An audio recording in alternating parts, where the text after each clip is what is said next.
Okay, welcome home. I'm your anime manga mom. Um, Today I guess I'm going to be talking about something I've just been musing on a little bit. I'm almost done with Vinland Saga, and I'm not finished processing it just yet. I still want to think about it a little bit before I give a good review on it, but I have been thinking about how so many of the people that I connect with in the anime online community happen to be a bit neurodivergent. So, a lot of people have ADHD, a lot of people have autism, and I've just wondered what the connection is.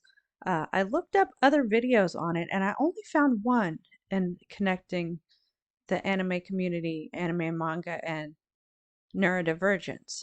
And it was by a lady who was autistic, and she had really latched on to anime early on. Made a couple of really good points, but I think a lot of times it has to do with the hyperfixation. And I think it's great that there are online communities where people can go and express that in a room with other people who have the same hyperfixation. So whether you're autistic, whether you're ADHD, or whether it's just something that really connects with you and you really enjoy, everybody can get together and just share a intense passion for a particular subject. And I don't care if you only like mecha. I don't care if you only like shonen. I don't care if you only like one particular anime. I would welcome you with open arms into that space because I know when you have such a passion for something, it's really great to connect with other people. I'm not going to gatekeep and say, you must watch this many animes. You must have this many classics. It's no, your passion's your passion and you enjoy it, you write it out, you hyperfixate on it, you learn everything you want to about it. If you can get all the mangaka's notes and you can watch all the voice actor interviews. And you know what? If that is your passion and that is what you want to find, you go find everything out about it, and somebody will be asking the question that you just found the answer to. Now, don't be a jerk and try and tell them, like, force too much information down their throats. Because I know that's where the one of the places where the anime community can get a little bit toxic. You can be like, "Oh, it's not enough for you to know this. You must know all of these things." Let them come to that understanding as they will, because maybe they're young, maybe their brain was just going a different direction with that thought, and just give them the answer that they asked for, you know? Um, of course, a lot of these questions are really, really hypothetical, and if it's not canon, then you can give your opinion on it, but if the author didn't specifically say, that's just your opinion, and somebody else is welcome to differ from that. But but yeah, I think that there are a lot of reasons why anime would attract people who have ADHD, autism, or just people who are really artistically inclined. Those types of folks, people who really have a love for fiction and literature. Those types of people. I mean, there's a lot of people from different groups that can be drawn to this genre. Not that it's a genre; it's a collection of genres under one umbrella. But uh, yeah, there's part of it is the bright colors, the vast differences in art styles, the the music, and I don't just mean the intros and outros, which those are fantastic by themselves. I really love watching it. I'll watch them the first time through at least all the way, and I'll appreciate the artwork that went into it, the subtle clues that it's giving you, the the musical style, all of that stuff. And some of them are just amazing. And some of them, the music might irritate me a little bit.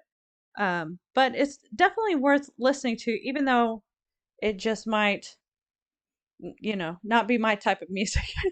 But if it irritates me and it doesn't, make me feel at peace and excited for the episode to come, then I'll skip it from then on. Um,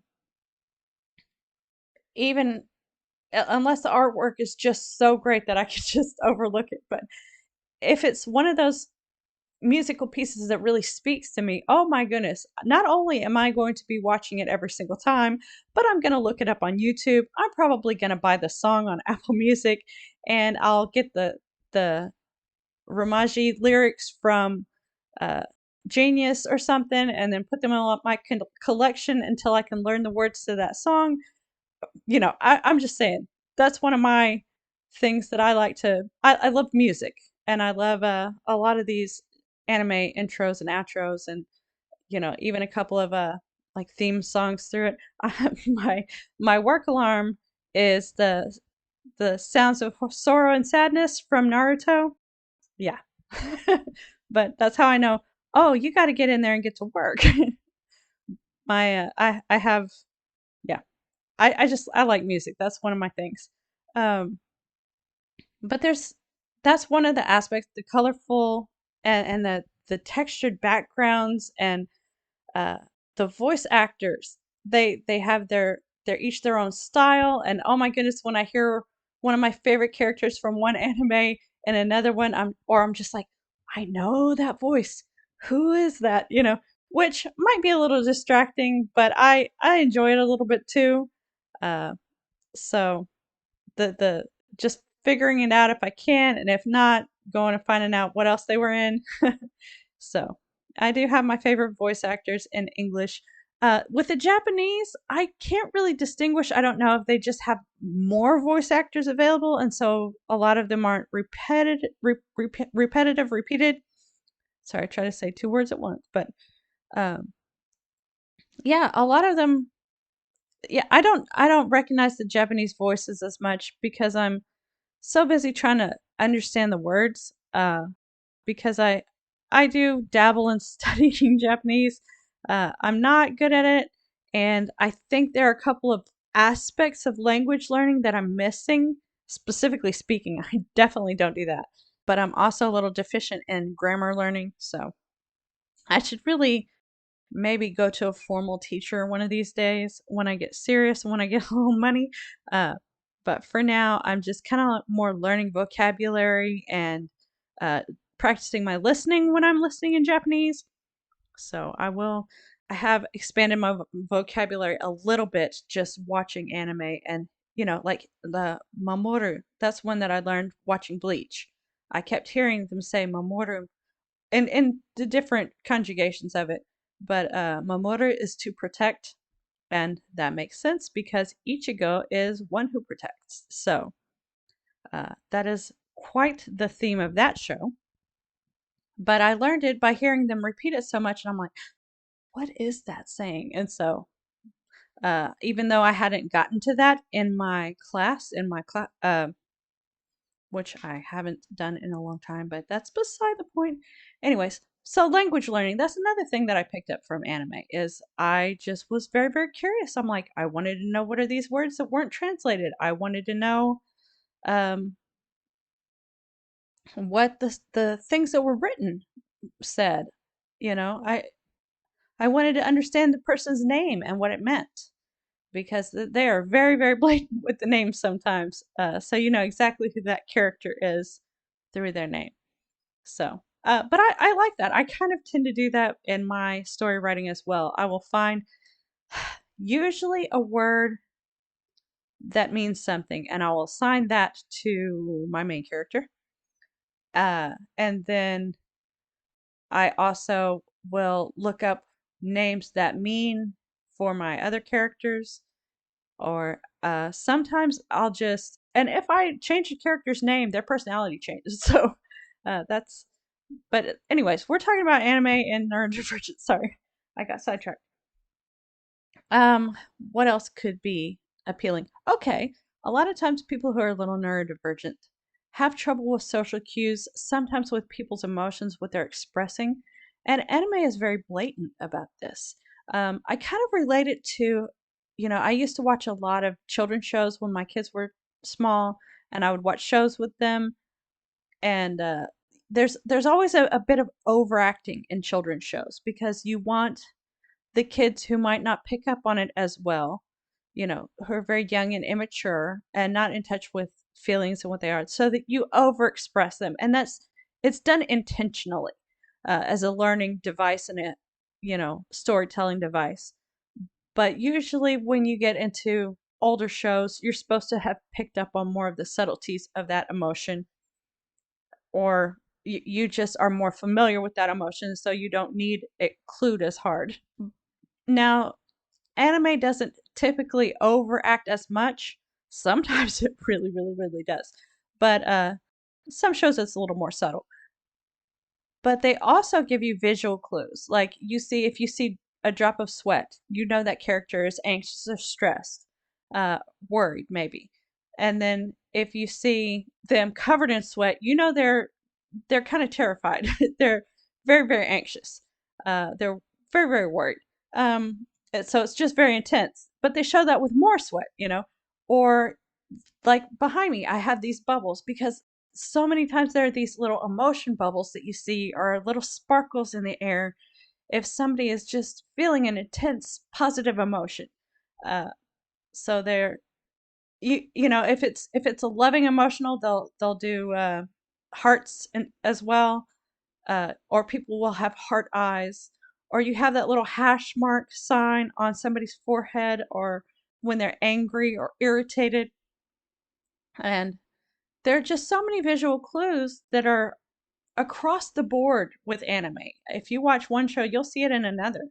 And so I think that that's really, really helpful for people who are struggling in that area for whatever reason.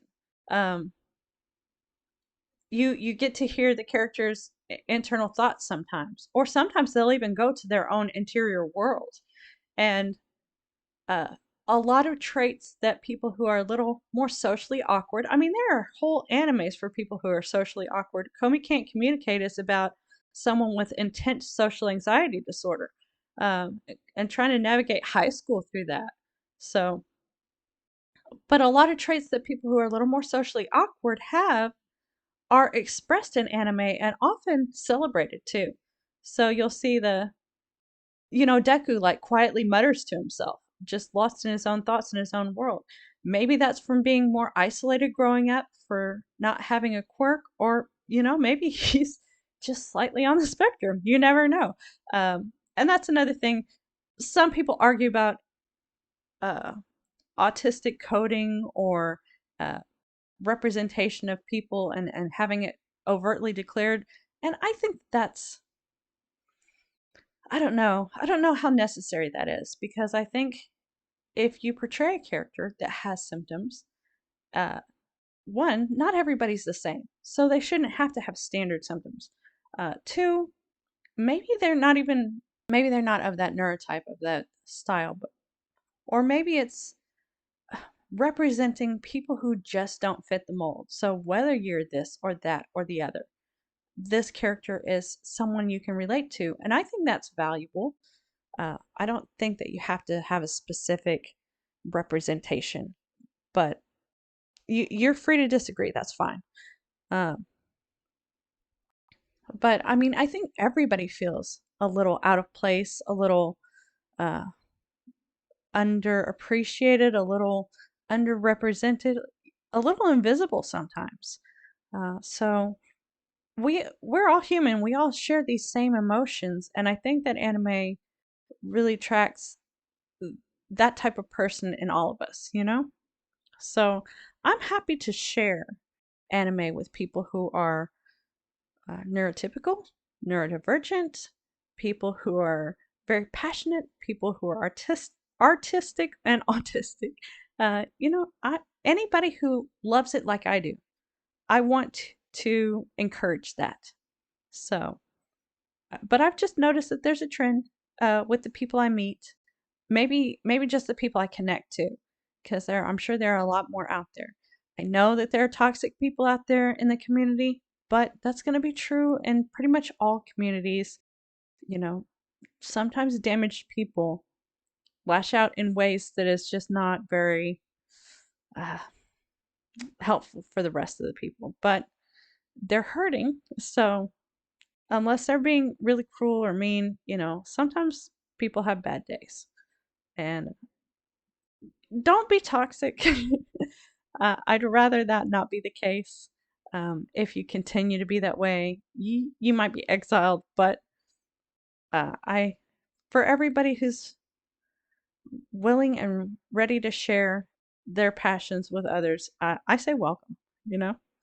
Anyways, you're welcome here anytime. I'll talk to you again next week, and have a great week. Okay. All right. Bye bye.